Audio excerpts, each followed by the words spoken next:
Welcome to A Celtic State of Mind. I'm Paul John Dykes. And I'm Kevin Graham. And we're privileged today to be in the presence of Mr. Pat Woods. Pat, how are you doing? Fine, aye, okay, yeah. Now, Pat, you know, because I've told you, with regards to me getting into Celtic history, you are responsible for that because you wrote some fantastic books back in the 1980s and going into the 90s.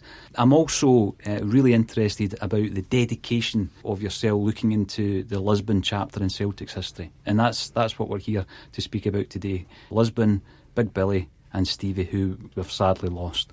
So could you tell us, first of all, when you think back to your youth, Pat, and your introduction to going to watch Celtic, who were your heroes? What was the team you were watching at that time? I first watched Celtic in the early, mid-1950s, and my big hero at the time was Bobby Evans, and after that, Charlie Tilley. Yeah, because I used to love going. My father used to take me and lift me over the turnstile, and used to go down. It was just marvellous because my father taught me everything about Celtic. Yeah, I mean, Bobby and Charlie were two very different types of players. Oh yeah. Bobby Evans was a very industrious player. He would do sometimes it looked as if he was doing the work of 10 men. He had so much energy, and his red head stood out. He's just a big hero. He's a big hero. I think he's a big hero. I mean, the boys used to go down to the front of down to the fence there, and you were taken down there, and all the boys would be sitting there, but they were all cheering for Bobby Evans because he was our big hero. Yeah. And then Cheeky Charlie came along. Cheeky Charlie, different guy entirely, wasn't he? Yes, Charles Patrick. As my father always called him Charles Patrick. Never referred to him as Charlie Tilley. Charles Patrick. Yeah. Now, there's some other fantastic names from that team you're talking about. Obviously, we've got Jock, and we've got Sean Fallon and Neely Mockin, but other players like Bertie Peacock and Bobby Collins. Yes, you know. Yeah. Why do you think it was that the success Celtic had in the 50s was always quite fleeting? We weren't able to capitalise on it. I just think they didn't have the proper management, you know, to really have the drive. Rangers were very consistent, but they had a definite policy. I mean, the players there, I mean, they had the Iron Curtain, and the players would sort things out among themselves. I mean, Rangers used to have inquiries after the match. The players would sit in the dressing room and they lost a goal, they'd have big arguments about it. You know, I don't think that happened at Celtic. They were much more carefree about them, you know. I remember reading your book, O Hampden in the Sun, and it explained brilliantly the difference between Celtic and Rangers, and how Rangers were the establishment club. They called it the stadium. They called themselves the Rangers. They thought that we were kind of paupers. Do you think the approach to, you know, the stadium, the players selling the best players, etc., we didn't have the right approach back then, Pat, did we? No, not at all, no. And when did that all change, do you think? Well, it changed when Jock Stein came, quite simple. Because, I mean, Celtic were going nowhere until he came along. Yeah, and obviously when you think about it, we should never have let him go. No, I don't think we should have let him go, no. But he got good experience at Dunfermline. That was one aspect. That's the one thing about it. He got good experience at Dunfermline. He did a fabulous job at Dunfermline. I mean, apart from winning the cup and doing well in Europe, I mean, they were able to build that lovely new stand, you know. It was very good for Dunfermline. He certainly was, and obviously what happened after that for quite a few years, they remained strong because of the foundations that Jock had put in place. Very much so, yeah. So when he came back, and he'd obviously trained some of the guys when he was a reserve team manager, did you think instantly this is going to be different now that Jock's back? Yeah, I remember when I heard the news, I was absolutely delighted. Yeah, because we had sensed that we were going to get things were going to be different. Definitely going to be different under Jock Stein. Because they'd already established himself as a really first-class manager. Yeah. How big was that moment, the cup one against Dunfermline? Oh, that was crucial. Absolutely crucial. Well, I mean, Celtic developed a sad pattern of losing finals. And I think it got to players. I mean, I remember watching the Jock Stein's Dunfermline beat us in 1961, and then Rangers beat us in the replay in 63. And Celtic just couldn't seem to win anything. I mean, he couldn't win a major trophy. I mean, for a club like Celtic to go 8 years nearly without a major trophy. The support was gradually drifting away, you know. I mean, it got to that stage before Stein came. Now you're in a privileged position, certainly within the confines of this studio, in that you saw the introduction of people like Billy McNeill into the team and Stevie Chalmers, Pat. Yeah. What's your early memories of these guys coming into the team? Well, I remember my first memories of Billy McNeill was he was a young player, and you could see that he had something about him. You know, you could see that he had the height. He's brilliant in the air, and you know, and you could see that there was potential at him. And Stevie, Stevie was, he was a good goal scorer, and he was an intelligent player. But you know, as a whole, I mean, the whole, there's no plans or anything. You just went off the cuff. Sometimes you sort of just played off the cuff without any real system of play or any real confidence. Mm-hmm. You know? It was almost like they lacked guidance, didn't they? Yeah. That's how we probably had such a good record in the Coronation Cup, the exhibition, where we had like a run of games where the fact that we were a fantastic side gelled for a couple of games, and that's we won these one-offs. And other than the 54 league win, it was difficult for them to get that consistency. So what change did you see as a fan, Pat, when Jock Stein comes in, and obviously he was able to identify the best positions of players? He seemed to motivate the players, and obviously started tinkering with bringing a few guys in. As a fan, what was it? Just more organised? Was it instantly better to watch as a fan? The results weren't instantly dramatic, because there were a couple of defeats under Jock Stein. I remember going to Falkirk one time and won the early games and losing 6-2. I think it was 6-2. Yeah. So it took his time to, get to know his players, get himself acquainted with the players, reacquaint himself with players, and for the most part. Mm-hmm. Some of the players had experience of the European Cup Winners' Cup, where we managed to get through to the semi-final. Yes, that was a great performance. Yeah, I mean, what was your memories of that again? Was that, in the end, was that bad management that we weren't able to progress? Well, I mean, you won 3-0 at home, and you're going to Budapest, and apparently Bob Kelly told me, but just let the people here see what Celtic are about, Just crazy, absolutely crazy.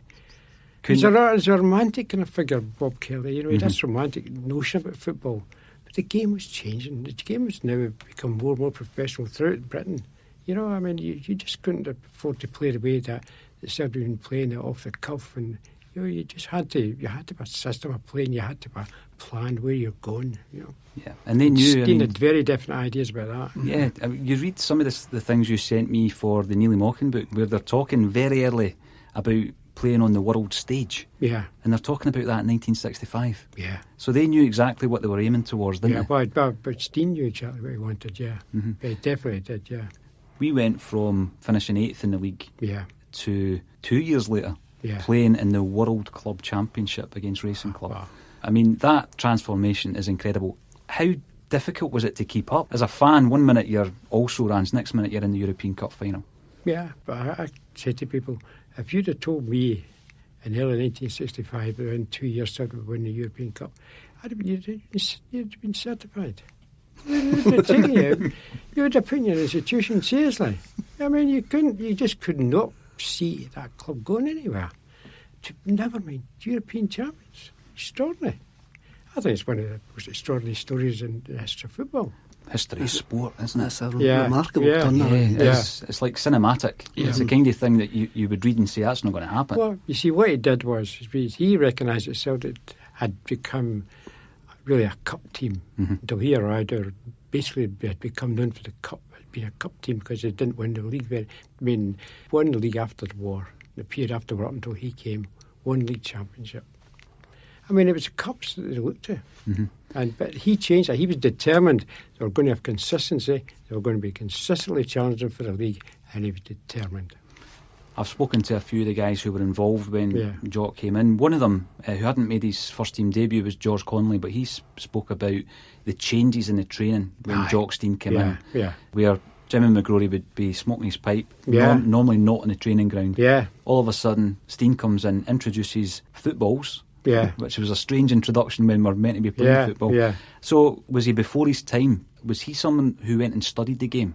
Oh, he did. Yeah. Well, he did, because when he won just shortly after he won the Cup with Dunfermline in 1961, he went down to the FA training course at Lilies Hall, and he would listen to the content of coaches talking about the game. He was always seeking knowledge. That was one of his great assets. He was always seeking to get more knowledge about football. Yeah. And he was very keen to know what was happening in football. Now, Pat, you studied that run in 1966-67 to the point where you've not only studied it in the British press but all over the world. Yes, and we'll talk about that in a wee minute. When you think back to being a fan, as well as obviously the winning of the trophy, that run, what's your greatest memories of that run? Vojvodina, very difficult game. Ducal Prague away, going away and changing our playing style. What's your big memories about that? My big memories, well, got through the first couple of rounds quite comfortably against Zurich and Nantes. There's really no bother. They would dispose of them rather comfortably. But Vojvodina was a really, really tough game. Stein had watched them playing in the playoff in Madrid because they finished level on goals. And in those days, there was you didn't get an away goal, didn't count double. And as it happened, if it had counted double at that time, it had been Atletico Madrid we'd been playing. Mm-hmm. But Vojvodina went to Madrid and won the playoff in Madrid in the Bernabeu Stadium. And they were 2 behind after 6 minutes. And they come back and they went 3-2. And he saw the strength of them. Yeah. He knew that Celtic were in for one hell of a game. And it was one hell of a game, one hell of a tie. And in that night at Parkhead, well, I mean, that when Celtic scored the winning goal, geez, well, people were jumping about 6 feet in the air. It was so, relief as much as anything else, because it was a very tense game. Because you never knew what was going to happen. They had a couple of chances early on, but they'd have taken them. Celtic could win out. Mm-hmm. 2 of the main players within that victory. A good friend of some of the people in the room here crossed the ball over. Yeah. And obviously Big Billy with the header. Yeah. Now, at that point, you're looking at Billy McNeill. You've seen him progressing from a young lad coming in. Aye. Did you realise at that stage, Pat, this is the leader who's going to be Jock Stein's man on the pitch that's going to lead us to this kind of success? Well, by that time he was the man of the players we'd look up to, Mm-hmm. Yeah. And Charlie Gallagher, I think, at the time was the finest striker of ball in Scotland. He was a marvellous striker of ball. Really was. Beautiful passer of ball as well. He was just unlucky with the fact that Jock wanted a bit of hardness in the team, and Bertiol provided that. Mm-hmm. I think, Charlie, certainly amongst the fans, over time, people realise the cross for the goal against Dunfermline, the Vojvodina. Look at it. His part in the history is there, isn't it? Absolutely perfect pace on the ball. Mm-hmm. Ball came over, it's so well placed, and he just was able to bullet it into the net. Beautifully done. As he had in the Scottish Cup final. Yes. Against Dunfermline. Yeah. Similar type of goal. Mm-hmm. Lisbon, it's one of these things as a child. I remember joining a new school and they asked me who I supported, and the first question they said was, well, name me the European Cup winning team. Yeah. It's something you need to know, because if you don't know that, then you're not really a Celtic fan. As a fan going over there, just so that people realise how unlikely was it for a team from Scotland to be playing the 2-time World Club champions at that point under Helena Herrera, who, going back to what we said earlier, Stein had studied Herrera's tactics. Yes, that's He'd right, gone over and studied when he was at Dunfermline. So in terms of the underdog, Pat, just how massive a shock was it that Celtic went over there and won? For the rest of the world, maybe not for guys like you. I think it was a shock as such, because we thought Celtic had a good chance of winning it. Yeah, I mean, if you went over there, because we knew Celtic were a very good side. Mm-hmm. But, they had the reputation. 2 successive years they'd won both the European Cup and World Club Championship. They were maybe on a wee bit of a downward slope, but what they did have was the experience of the competition. Even though maybe the legs might have not been as good, might not be as potent, maybe not as fast as any, but they had the experience, which was very important. Mm-hmm. And Stein knew that was the thing that Stein was a bit wary about, the fact that they had that experience of competition, and Celtic were going into their very first final. Now, the famous quote, pure, beautiful, inventive football, Pat. Yeah. Did the rest of European football fall in love with Celtic after that one? Well, certainly the continental press was full of praise for Celtic, because what they said was there was a freshness about them. And of course the supporters, the continental press, very impressed with the size of support Celtic had, and the fervour. But also, you've got to remember, the Portuguese were on Celtic's side. Yeah. They are very much on Celtic's side. Mm-hmm. I love the fact that there's a few wee quirks about the Lisbon one. The first one is Bertie singing the song in the tunnel. Yeah. Right? They then walk on the pitch and the boots, they've obviously been masked with the Adidas stripes, courtesy of Nearly Mocking. And then that back heel with Ronnie Simpson. Yeah, that was... You couldn't make that up. Oh, jeez, I remember. I was where I was, I had a very clear view of that. Oh, jeez, I had a heart skipped a beat. Oh, jeez.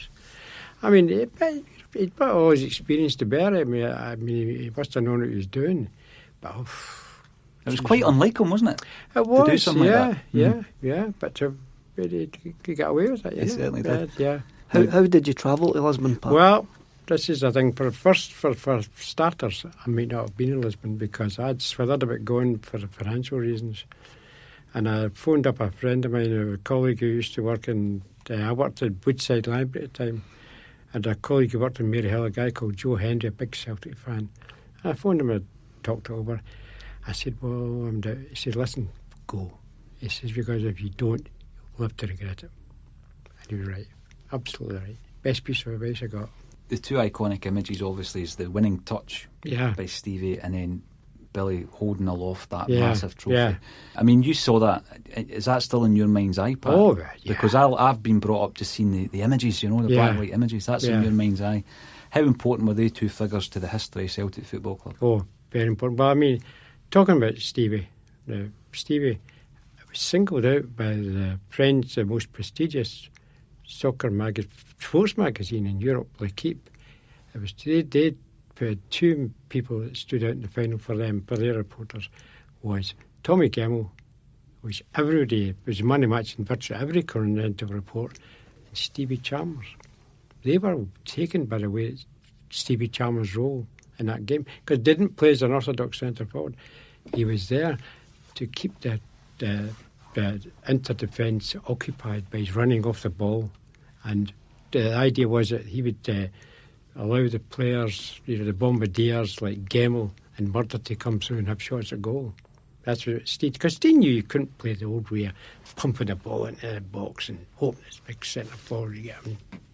Not. He knew you couldn't beat until like that. So he devised this plan, utilising the space, drawing them out of position. And then you look at it, he comes out of nowhere for that goal. All of a sudden, he's there, right behind, and inter-defence caught off balance. We just thing with that ball. It was instinctive, wasn't it? Yeah, it was. Instinctive, yeah. Now, you got there, in 20 or 30 years' time, we'll be struggling to speak to anybody who was at that game. Aye. Just because of the passage of time. What did you do after that, Pat? What was the celebrations like? Well, I was. I come back to where I stayed with what they called a pensao, which is a B&B really, bed and breakfast place. It was £6 a night in our money. In our money at the time, £6 a night. But it was a lot nice, clean, and it was very good, nice breakfast. And for a family concern, got back.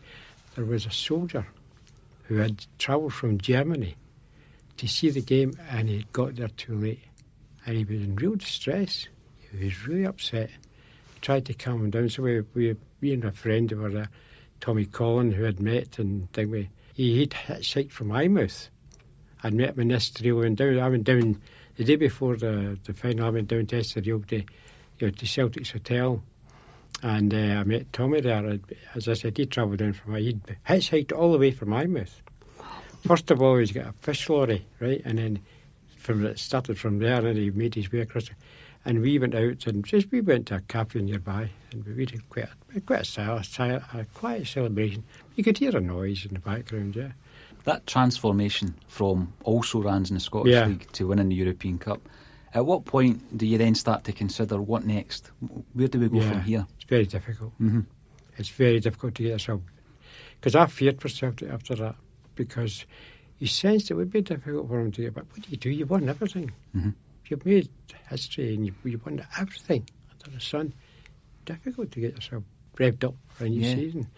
And to be fair, I mean, the difficult on the first half of that season was pretty difficult. They had the problems of the racing club, and and they lost points, and were behind Rangers, and then they drew Rangers at the New Year match at Parkhead, and Rangers looked as if they could win that championship. I mean, for Celtic, the second half of the season, Celtic played tremendous stuff. Probably best 4 or 5 months of football that I've seen from Celtic, consistent football I've seen from Celtic. Right. Bobby Lynch was scoring goals for fun, absolute fun, and yet the pressure was on him, you know. Jimmy Craig says that when we had him in here. He did. He says the exact It same. was like a hangover after the European Yeah, for a while, you know. Yeah. Obviously, the following season we went out in the first round, and correct me if I'm wrong because you're the man to correct me. That was the last time the Lisbon Lions actually played 1-11, and Stein never ever played them again. No. So do you think, and this is an age-old question, Pat, was he too quick to move on some of the guys? Well, I don't think so, because what could he do? I mean, you've got these young boys coming through, Douglas, Connolly, McCarry. I mean, and I think he may possibly felt after a Feyenoord defeat, I think he possibly felt it was time for a change. Yeah. He maybe sent something which maybe the players, I know the players can feel aggrieved about it. I can understand that, you know, but I think he did feel there was something needed changing. That's my view anyway, yeah. Yeah. You know, you mentioned the 1970 final in San Siro. Yeah. And looking at the run up to that, in many ways it was even more difficult in many ways than the 67 run. After the Leeds United ties, Pat, do you think Celtic underestimated Feyenoord? Or, you know, because some of the chat around about the team is that we maybe did. I'll tell you, we all underestimated them. The fans, I would use the word guilty, the wrong word, but we felt, listen, there wasn't very, very few people, if any, who left Hampden that night after the Leeds game who thought anything else bar Celtic were going to win that cup again. I mean, nobody, everybody thought we're going to win it. Do you think the break, because there was a 3-week break between the end of the season and the final, and we spoke to Danny McGrain last night, and Danny and Kenny Dalglish were on the trip. Hamper boys. The Hamper boys on the trip, and they were saying that they were must have been Italy for the 10 days, and they were bored.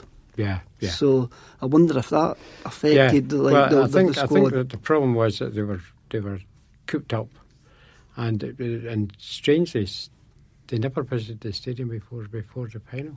Wow. Which Stein had always used to do. Even if you just Stein himself would do that, we didn't do it for some reason. I don't know what it was, but just a feeling that you were going to win anyway. That was just a feeling. The supporters, we set off for the game. Everybody thought we were going to win it. So were you in Milan as well? Yeah, I was in Milan. Yeah. Because we flew out. We were playing was late in the evening, Glasgow. In fact, our plane hit an air pocket, which put me off flying ever since. Turbulence. Hit an air pocket. And then we had to come down at Stansted for refuelling, but I think it was also to check the plane was okay. We were late getting into Milan. We were supposed to have a meal, and we had a very hurried meal, and then it was on to the stadium, and then, it's for many years I found it very difficult to come to terms with that defeat. It was such a demoralising defeat. Yeah. What was the San Siro like at that time? Because obviously I've been there after it was refurbished for the 1990 World Cup, and it's still one of the most spectacular sights I've seen when you walk up to it, and it's tree lined, and it now looks like a spaceship's just been plonked into the middle of a car park. It's a different stadium then, but it was still a temple of football. But what was disappointing was the Italian attitude to the game. They basically ignored it because there was no Italian tied in the final. Was that also why there wasn't a programme, Pat? Yes. Yeah. Yes. Because it's one of the famous games. There was no official programme. No, there was no official programme. And I don't think the people in Milan were that interested in it, to be quite frank with you. It wasn't the same fervour for it as there's been in Lisbon, you know. Completely different from nowadays, where the Champions League final host city becomes a UEFA city for about 2 weeks before it. Yeah. Exactly. Oh no, there was not. It was just that feeling that and there was strikes on, and it was just that. There was a downbeat atmosphere, I think, about that. I still love the pictures of the Celtic fans in the Dumo Square, though. Yeah. I've said this before. A friend of mine, his dad was a director stroke photographer, and he filmed that game in colour. But the footage, to my knowledge, has never been seen. So the game was filmed in colour. One day, hopefully, we'll see that footage. Recently, I spoke to George Conley. One of the big questions was, should George have started the game after his performance against Leeds? What's your thoughts on that? Well, I think that the players think that. The players thought that. And I think they're right. I think they should just have kept the team the way it was. Yeah, because, I mean, Kevin said that. We spoke to Danny McGrain. Danny's attitude was hugely disappointed, but we'll get to another final. That was the attitude. Well, that was, Yeah. Yeah, but you're never sure of that, You've just got to take the moment. You've got to play for the moment and win. Just get out there and win. Yeah, now, going back to... You can never assume anything in football. Especially now we're talking about it so many years later. We've never got anywhere near the final, other than the two semis. Billy McNeill, in 11 seasons, captained Celtic to at least the quarter-final of European competition on 8 occasions. Yeah. I mean, that kind of record makes him one of the all-time European greats as an individual, surely. Well, I think so, yeah. And he was such a purpose. Look, I mean, you just see him chest out and all that. Just look like a leader. I was told a story from your good friend Tom Campbell. I'm not sure if you were there. Tom was writing a book and you met Billy in his pub.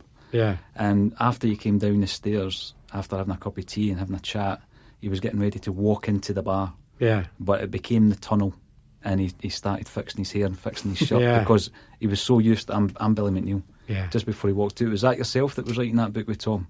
Might have been David Potter. David Potter would be, yeah. Mm-hmm. But on that subject, I mean, you've obviously studied Lisbon more than anybody else, I would suggest, in the whole world in terms of Celtic historians. When did you decide that your passion for the history would turn into actually writing a book? Well, I did my first book with Kevin McCara in 1988, and I'd been in my mind to do it, but me and Kevin discussed it, and we decided to do it for mainstream, and basically whatever it was, I did the research, and Kevin actually she did a lot of interviews. I did a couple of interviews, and Kevin wrote it. That was the idea. Kevin's a beautiful writer. He's a marvellous. Kevin is, listen, you see the big name writers down in London, and that the Henry Winters and people like that. Kevin was as good as anything. Oh, that book, One Afternoon in Lisbon, wasn't it? Yeah, I thought it was a very enjoyable book to do, and Kevin, it really was. And I mean, to meet Celtic players, Bobby Murdoch, wonderful listening to him about football. You learn more in 5 minutes talking to him. You learn from any of these pundits today. Yeah. You watch these guys on TV. You listen to Bobby Murdoch. He could tell you things. It was just wonderful to listen to.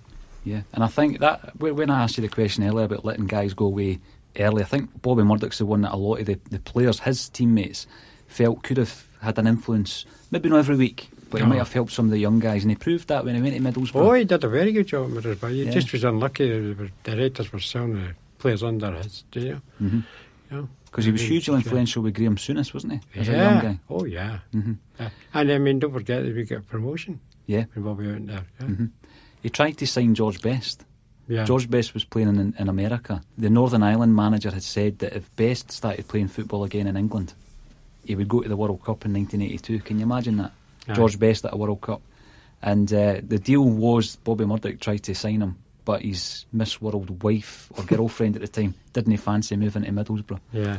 From wherever they were, Fort Lauderdale or something at the time. So, yeah, Bobby Murdoch is the one guy I always think about that maybe left that wee bit too early.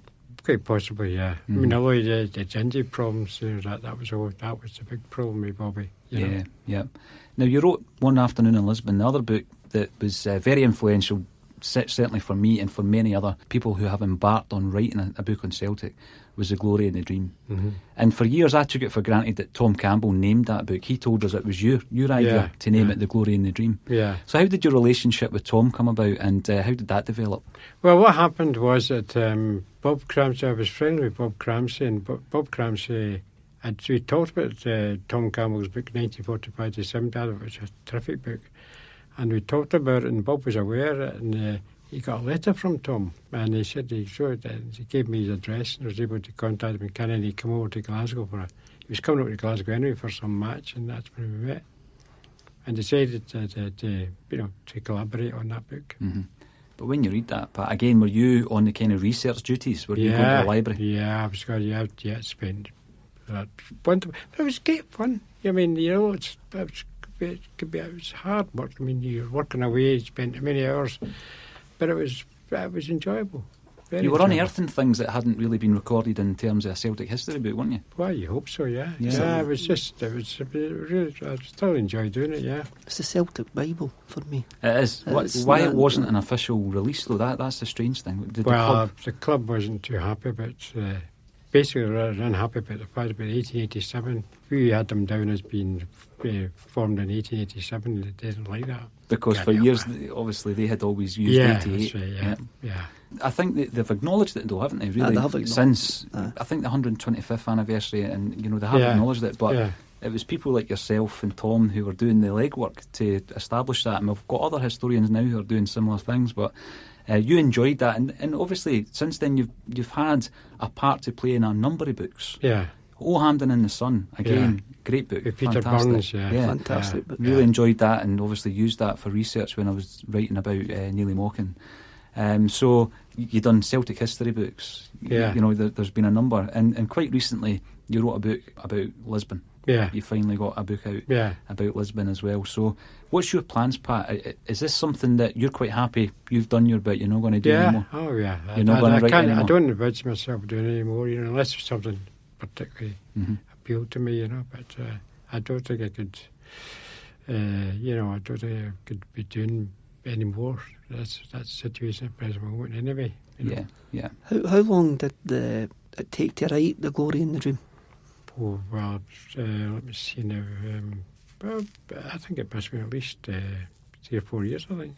Yeah, something like that, yeah, from when we talked about it, yeah, I think so. Yeah, something like that, yeah. These things are difficult to prove, Pat, but research would suggest it's the biggest selling Celtic book of all time. 38,000 sales at the last. Mm-hmm. So hopefully you're getting a couple of quid for every sale. Oh, I hope so. I can't remember what I got. It's so long ago now. It seems like ages and ages ago now. Yeah. But just so that people know, Pat may not be writing books, but even recently I was corresponding with you, and you were assisting me with a book I'm currently writing. So Yeah. you do offer that assistance. And when I was writing the Neely book, I was receiving packages through the post with loads of great information that you'd unearthed in libraries, which I was able to use. So you have been a great support, certainly for me and others. I mean, even when you read Danny McGrain's autobiography that he wrote with Hugh Keevans, they thank you because you've done a lot of work for books like that. Is that something you just do out of enjoyment? It's enjoyable, but I think it's important that information is shared. I mean, if you can possibly help somebody to unearth something, or to write it, I'm perfectly happy to do so. Yeah, it's important that the information is shared, and you do what you can to help it. Yeah. What's also very impressive was the volumes of information that you collated over a number of years in relation to Lisbon. Yeah. Now, for many years, I believe they were at Hampden. They were stored at No, Hampden. it's Is two that right? different collections, because the one I left, the one I put in storage, because Celtic didn't have a museum at the time. So they were basically A3 size big reports and photographs, and I gave but I was doing also A4 for the smaller size, Right. and Celtic I've got the A4 collection, which is the bigger collection. And the Hampden I left it down because it's a Scottish Football Museum, and I think it's important that Lisbon's represented there as well for anybody. Well, you think about it, Kevin, right? I'm wanting to research a book. I go to the Mitchell Library, and you've got binders for every season of Celtic Views. And the person responsible for that is Pat Woods, right? So people who are writing books, who are using that as a research facility, have got this man to thank for that, And then you've got the volumes at the Hampden Museum. When did that approach come? How did that develop? How did that come about? Where I've seen recently where you've presented them with this incredible collection. Well, I offered it to them, yeah. That's what happened. I contacted Celtic and just said I was giving it to them, yeah. Tell us a wee bit about the collection, Pat. How were you able to compile that? Well, it was compared various sources, Mitchell Library. Well, over the years I'd collected stuff in Lisbon itself, newspapers, and then throughout the years I've kept side articles, kept on collecting articles. But then I did research in the Mitchell Library, National Library of Scotland, British Library, and then the main research was done in the Bibliothèque Nationale in Paris. And was that because they had better access to some of the overseas papers? They've got papers from all over the continent. It's a marvellous institution. It was great. I used to when I went to Paris twice a year. I love Paris anyway. So I went there twice a year, and the mornings I would just go up, a couple of mornings when I was there, I would just go up to have my breakfast, go up to the Bibliothèque Nationale, but stuff would be right, because you could order stuff online. You could order newspapers, just a question of finding out what newspapers were available, what had been printed, and they would have them ready for you. You just sit there and you just do it, and I'd just sit there and look at it, and it was joy because of anticipation. What are they going to say about this final? And you just looked at it. Sometimes you're, it's marvellous. And the photographs, the new photographs. Well, because what happened was, you see, papers in this country depended largely, with a very few exceptions, on agency photographs. Whereas on the continent, when the likes of the Keep sent two, they're the stable, because they don't just have the newspaper. They had magazines like France Football and a couple of others. So they were servicing about 4 football publications, weekly publications, daily, in the case of the Keep.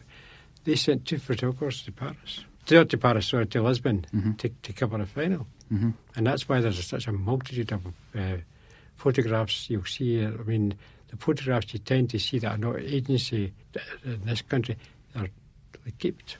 The 2 collections, one at Hampden, one at Celtic Park. Is the Hampden one, is that something that's viewable? Can anybody can go and actually see it? Yeah, they do it through me, yeah. I have an agreement there by the curator there, contacts me if anybody wants to look at it, And fairly recently, I was delighted to see you in your finest suit going to Celtic Park for an award.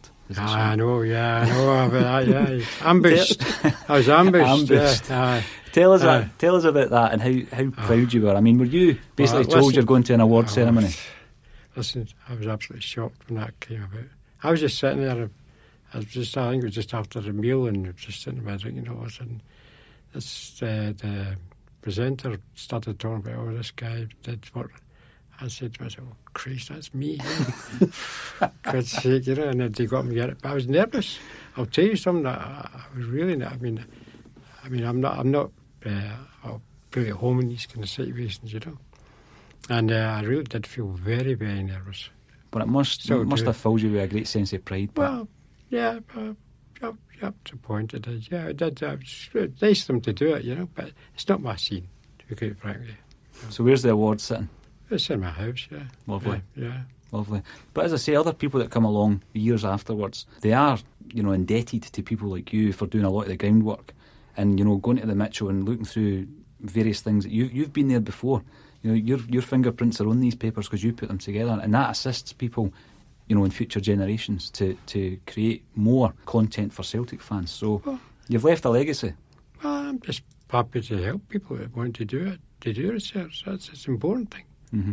We're sitting here today, Pat. Celtic have just wrapped up 8 league titles in a row for the first time since we originally did that, starting off in '66. Sean Farland Jr. pointed out that his dad unfurled the first league flag of this run. How far can Celtic take that? And you don't know how far you can take it, Nothing. One thing you can't do is take anything for granted. Things can change, circumstances can change, You can never rely, you can never be certain about anything. All you can do is make sure you're as well prepared as possible at any eventuality. Get your strongest squad, strongest preparations. That's an important thing. But you don't know where it could end. This Celtic team that I'm watching at the moment, although people will criticise certain performances, it's a real joy for me because obviously I started in the 80s, you come through the dreadful 90s, and now you've got this incredible success. How can that compare to the success you enjoyed back in the 1960s and 70s? Well, I think it were different times. I think my basic, in my opinion, I think the competition was stronger then. I really do. I mean, you had very strong teams. Rangers were very, very strong. You got nothing. I mean, going to Ibrox was filled you with fear. So definitely, definitely did. I mean, you knew you were going to run a real tough game. And Hearts were strong teams. There were strong teams. Aberdeen. You could never count anything. And that's my viewpoint. But the game has changed. It's difficult sometimes to make comparison. The game has changed so much in that time. Sometimes it looks like a different game. It must feel like that.